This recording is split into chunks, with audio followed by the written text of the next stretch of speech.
Hello, it's Nelson here, or NQuad10. Yeah, today I'll be making my first ever voice guide instead of my usual text-based guides if you've seen in my recent, or not so recent, Guilty Gear videos in the past. Right, I'm just trying something new this time for once, but also this time for Mortal Kombat 1, there's quite a lot to explain, a lot to cover, and I don't really want people to read paragraphs and paragraphs and paragraphs, right? I noticed that when I was watching some of my own guides in the past, it was just a bit of mouthful to just constantly pause the video on repeat just to see what was happening.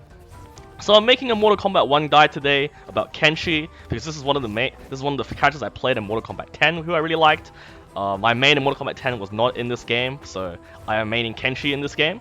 And I watched a lot of day 1 guides, week 1 guides, you know, sort of like pre-official launch guides, and many content creators have come to a rush to make all these guides and combo routings and game plan stuff, and great for them. Day 1 guides aren't completely perfect or anything like that, but what I noticed was that I've watched a lot of Kenshi guides, and some of the things they recommend, people might recommend, or the combos they show off are pretty suboptimal, or there's a lot of unexplored routing, right? And I'm here just to sort of improve a bit on that, right? So this video is for you if you want to improve your risk-reward game by that few extra percentage, right? Have a look at what's really the realm of what's possible. I'm not claiming to be an expert here, but you know, I've done a fair share of labbing, as I always like to do, and you get to witness some of the things that Kenshi can pull off. In this video, I won't be discussing as much game plan or neutral related things, right? But I will mention it here and there if I think it's appropriate for the context of the combo. So let's jump right into it. So after watching countless guides, the combo you're about to see on the screen right now is the most optimal corner combo that I was able to pull off on Kenshi. Not only is it highly damaging, it keeps the same side and has a very reasonable starter. Now don't worry, when I first saw this combo it was incredibly daunting as well, but with a bit of practice and perfecting every aspect of this combo, you will slowly get down the gist of this routing and slowly work it into your everyday Kenshi gameplay. Now the first important thing about this combo is that it starts with the Sento 1, the Sento Bop. This is because this move has the shortest cooldown, which allows Kenshi to fit in his 4-2 string before executing the Sento 3, the launcher right here, as you can see. You want to walk up very slightly and time your forward 2 so that it juggles them very high into the air, which gives you enough time to press 4-2 again before going to Sento 3. Remember to suppress the Sento 3, press the 2 button on the 4-2 string. Now on the second relaunch, press 4 to kick the opponent as high in the air as you can before going to EX down back 4 for this launcher here. The EX is required. And once you rise into the air like this, you need to time your jump kick 3 ever so slightly late to give your Sento enough time to press 3, as well as give you enough time to jump right now. To finish the combo, all you need to do is a very late to the ground jump 2 into forward 4, unsuppress the Sento, pressing 2. After your forward 4, immediately forward 4 again to finish the combo. So you can actually do the exact same combo using Sento 2 as a starter instead of Sento 1. But as you can just see there, this timing is a lot harder in the beginning because you need to time your 4-2 very late after the Sento 2 hits. Typically you won't get a combo starter like that, randomly hit Sento 1, like raw, while they're in the corner like this, unless you're a god gamer of course. So, but most people who play Kenshi run a freeze assist, such as Frost or Sub-Zero, and this is the beauty of the combo. It works immediately after any starter, into the exact same sequence. You'll lose a bit of damage due to damage scaling, but it essentially is still 50% of the life, while maintaining corner pressure. For some reason, you get them in the corner and hit them like this, and you don't have a meter to spare, I recommend just doing 4-2 loops. 4-2-3, 4-2-3, 4-2-2, 4 teamwork ender. In Sento stance, 4-2 is Kenshi's most damaging, juggling, and suffers lead from damage correlation string, which is why you will see it the most often. As you just saw there, a lot of these corner combos are typically very lengthy, so the opponent's gravity will fall very fast, so you will typically not be able to keep the same side by using EX teamwork. Now, for mid-screen combos, if you browse the internet about Kenshi combos for any amount of time, this is basically the internet standard, this combo right here. Very easy to do, very consistent, doesn't require any Sento suppression either. Except, what did we just learn earlier? Sento 1 as a starter actually does more damage, as you would get to see here. Right? The only problem is that you will have to suppress Sento a little bit at the beginning. But I really recommend getting into the habit of using Sento 1 in all your combos, because typically, most people are running a freeze assist to go into it, so you don't need to worry about it being a high.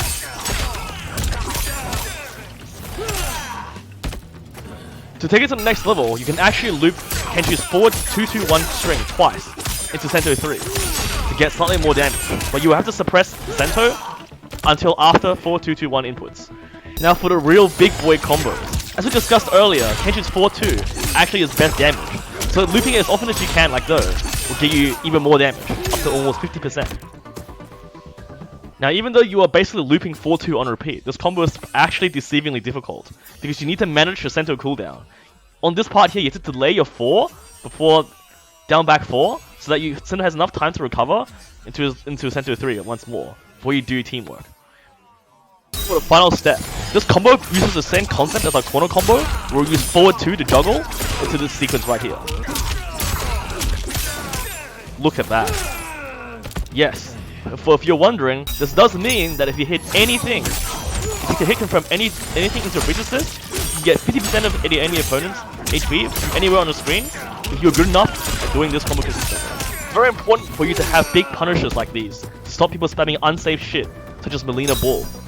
Although, just to manage your expectations a little bit, Kenshi is forward 2-2 in normal stance is his best starter for sure. If you did the same combo on his 1-4 starter for example, you will do about 5% less damage.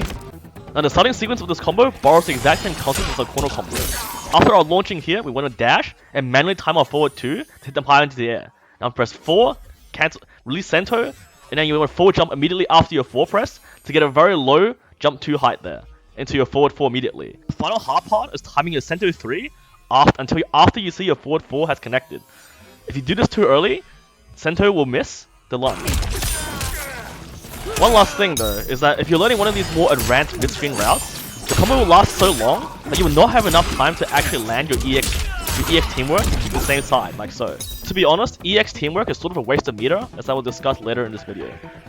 Now there's going to be a lot of times in this game where you'll be stuck on Sento stance, and your ghost might have timed out, or you are separated from your ghost because the enemy might have used a breaker on your combo, or you just dropped it sometimes, right?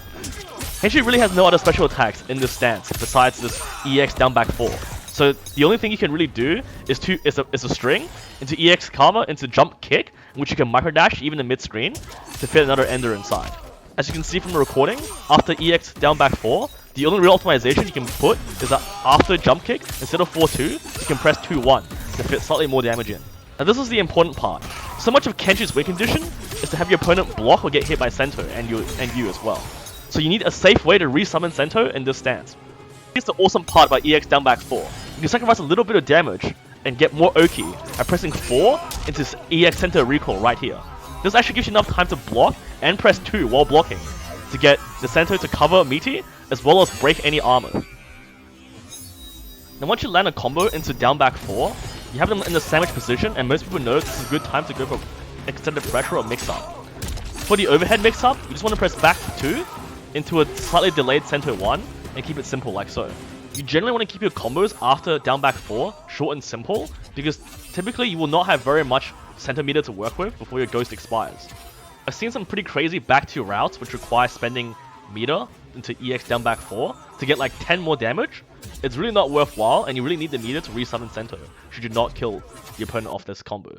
Now for the low option, you unfortunately only have back 1 and back 4 as your options, but as you can see, back 4 is stupidly inconsistent to land. By the way, I say those are your only options because when your opponent is in the sandwich position like so, even if the hit stun is sufficient, the opponent will never be true comboed if they do not get knocked down.